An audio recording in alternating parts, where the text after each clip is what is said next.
উনি যেকোনো ধর্মের আদর্শেই আদর্শিত হতে পারেন। সেটি নিয়ে কারো কোনো মন্তব্য থাকা উচিত বলে আমি মনে করি না।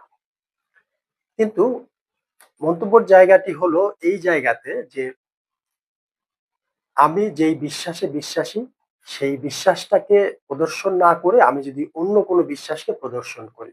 অর্থাৎ কথার কথা, আমি যদি মুসলিম বিশ্বাসে বিশ্বাসী হই তাহলে আমি আমার আচার-আচরণ আমি সবকিছুতে মুসলিম বিশ্বাসকেই স্থাপন করব বা প্রদর্শন করব। আমি আমেরিকাতে গিয়ে যখন থাকবো তখন নিঃসন্দেহে আমি ওখানে খ্রিস্টিয়ান কালচার বা বিশ্বাসের মনোভাব প্রদর্শন করব। আবার বাংলাদেশে যখন থাকবো বা আসবো তখন মুসলিম বিশ্বাসী আমি সেটি প্রদর্শন করব, এমনটি যেন না হয়। আমাদের কথা হচ্ছে এই জায়গাতে এবং প্রশ্নগুলো এই জায়গাতে।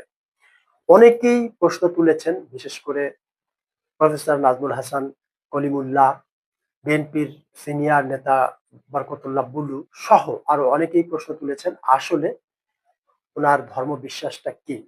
শোনা যায় উনি ১৯৭০ সালে ওনার প্রথম বিয়ে যখন উনি করেন, ভেড়াকে বিয়ে করেন, তখন উনি ধর্ম পরিবর্তন করেছিলেন এবং উনি তখন অর্থোডক্স খ্রিস্টিয়ান এই ধর্ম বিশ্বাসে উনি ধর্মান্তরিত হয়ে তখন এবং অর্থোডক্স খ্রিস্টিয়ান চার্চেই উনার বিয়ে হয়েছিল। এটি কিন্তু স্বীকৃত এবং প্রসিদ্ধ। এটা নিয়ে সন্দেহ নেই। এই বিষয়ে তথ্যও আছে।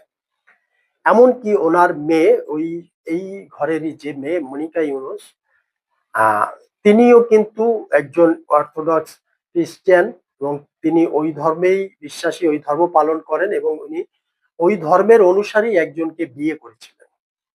যদিও এখন উনি আবার আ যাকে বলে যে মানে সমকামী বলতে পারেন। বর্তমানে উনি আবার সেই উনার যে পূর্বের যে বিশ্বাস ছিল সেখান থেকেও বেরিয়ে এসেছে। এর একটি ভিডিও পাওয়া যায়, আপনারা হয়তো দেখেছেন বা জেনেছেন ইতিমধ্যে, যে উনার ডক্টর ইউনূসের কন্যা, বড় কন্যা মনিকা ইউনূস, যে উনি সমকামী। যাই হোক, সেই বিষয়ে আমাদের আলোচনা না। কিন্তু আমরা জানতে পারলাম যে উনার কন্যা সেও উনার স্ত্রীর যেই ধর্ম সেই ধর্মই পালন করেন এবং ডক্টর মোহাম্মদ ইউনূসও নাকি ওই ধর্মেই দীক্ষিত হয়েছিলেন এবং উনি ওই ধর্মই পালন করতেন। এখন কথা হচ্ছে উনি কি ওই ধর্ম থেকে ইসলামে আবার ফেরত এসেছেন? যদি এসে থাকে তাহলে ভালো। এই বিষয়টি ওনাকে পরিষ্কার করা উচিত। আর যদি এসে না থাকেন তাহলে এই লোক দেখানো ঈদের নামাজ আদায় করা, এটি নিয়ে বড় প্রশ্ন জনমনে এবং এটি একটি বড়